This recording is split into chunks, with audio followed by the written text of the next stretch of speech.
नमस्कार साथियों, साहित्यविद KPS पर आपका स्वागत है। प्रस्तुत है श्री बंकिम चंद्र चट्टोपाध्याय द्वारा रचित बंगला उपन्यास कपाल कुंडला का हिंदी अनुवाद भाग 2 किनारे पर। आरोहियों की स्फूर्तिव्यंजक बातें समाप्त होने पर नाविकों ने प्रस्ताव किया कि ज्वार में अभी थोड़ा सा और विलंब है, अतः इस अवसर में यात्री लोग सामने की रेती पर अपने आहार आदि का आयोजन कर लें। इसके बाद ही ज्वार आते ही स्वदेश की तरफ यात्रा करनी होगी। आरोहियों ने यह सलाह मान ली। इस पर मल्लाहों के नाव को किनारे लगाने पर आरोही गण किनारे उतरकर स्नान आदि प्रातः कृत्य पूरा करने लगे। स्नान आदि के बाद रसोई बनाना एक दूसरी विपत्ति साबित हुई। नाव पर खाना बनाने के लिए आग जलाने के लिए लकड़ी न थी। बाघ आदि हिंसक जंतुओं के भय से ऊपर जाकर लकड़ी काट लाने को कोई तैयार न हुआ। अंत में सबका उपवास होने का उपक्रम होने का समय देखकर वृद्ध ने युवक से कहा, बेटा नवकुमार, अगर तुम इसका कोई उपाय न करोगे तो हम सब भूख मर जाएंगे।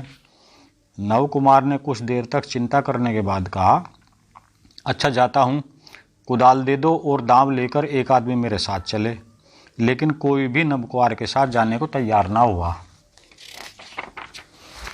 अच्छा खाने के समय समझूंगा, नवकुमार ने कहा। यह कहकर वह चला गया।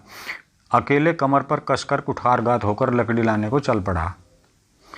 किनारे के करार पर चढ़कर नवकुमार ने देखा कि जितनी दूर दृष्टि जाती है कहीं भी बस्ती का कोई भी लक्षण नहीं है, केवल जंगल ही जंगल है। लेकिन वह जंगल बड़े बड़े वृक्षों से पटा घना जंगल नहीं है, बल्कि स्थान स्थान पर गोलाकार पौधों के रूप में चटियल भूमिखंड मात्र हैं। नवकुमार ने उसमें जलाने लायक लकड़ी नहीं पाई, अतः उपयुक्त वृक्ष की खोज में उन्हें नदी तट से काफ़ी दूर जाना पड़ा। अंत में लकड़ी काटने के लायक एक वृक्ष से उन्होंने लकड़ी काटना शुरू किया। लकड़ी कट चुकने पर उसे उठाकर ले आना एक दूसरी समस्या खड़ी हुई। नवकुमार कोई दरिद्र की संतान न थे कि उन्हें इसका अभ्यास न होता। आने के समय उन्हें इस समस्या का अनुभव ही न हुआ, अन्यथा जिस किसी को साथ ले ही आते। अब लकड़ी का ढोना उसके लिए एक विषम कार्य हो गया। जो भी हो, काम में प्रवृत्त हो जाने पर सहज ही उससे हताश हो जाना नवकुमार जानता न थे। इस कारण किसी तरह कष्ट सहते हुए लकड़ी ढोकर नवकुमार लाने ही लगे।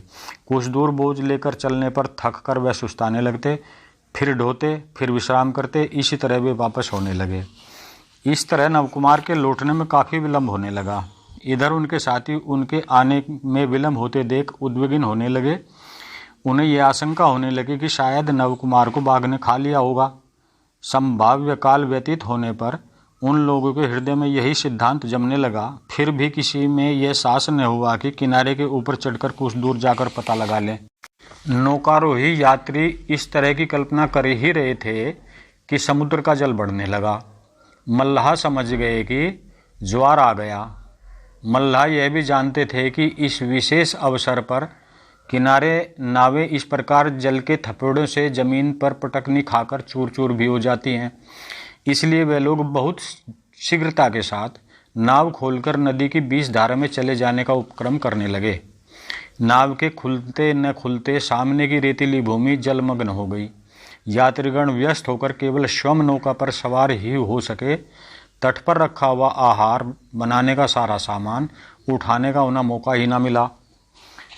जल के वेग को नाव को रसूलपुर की नदी के बीचों बीच खींच लाया जा रहा था। लौटने में विलंब और बहुत तकलीफ उठानी पड़ेगी, इस ख्याल से यात्री प्राण से उससे बाहर निकल आने की चेष्टा करने लगे। यहाँ तक कि उन मल्लाहों के माथे पर पसीने के कारण पसीने की बूंदें झलकने लगी। इस मेहनत के फलस्वरूप नाव नदी के बाहर तो अवश्य आ गई, किंतु ज्वार के प्रबल वेग के कारण एक क्षण के लिए भी रुक ना सकी और तीर की तरह उत्तर की तरफ आगे बढ़ने लगी। यानी बहुत मेहनत करके भी वे नाव को रोक ना सके और नाव फिर वापस ना आ सकी। जब जल का वेग कुछ कम हुआ, मंदा हुआ, तो उस समय नाव रसूलपुर के मुहाने से काफ़ी दूर आगे बढ़ गई थी। अब इस मीमांसा की आवश्यकता हुई कि नवकुमार के लिए नाव फिर लौटाई जाए या नहीं। हाँ, यह कह देना भी आवश्यक है कि नवकुमार के यात्री उसके पड़ोसी मात्र थे, कोई निजी आत्मीय न था। उन लोगों ने विचार करके देखा कि अब वापस लौटना एक घाटे का काम है। इसके बाद ही फिर रात हो जाएगी और रात को नाव चलाई नहीं जा सकती, अतः फिर दूसरे दिन के ज्वार के लिए रुकना पड़ेगा।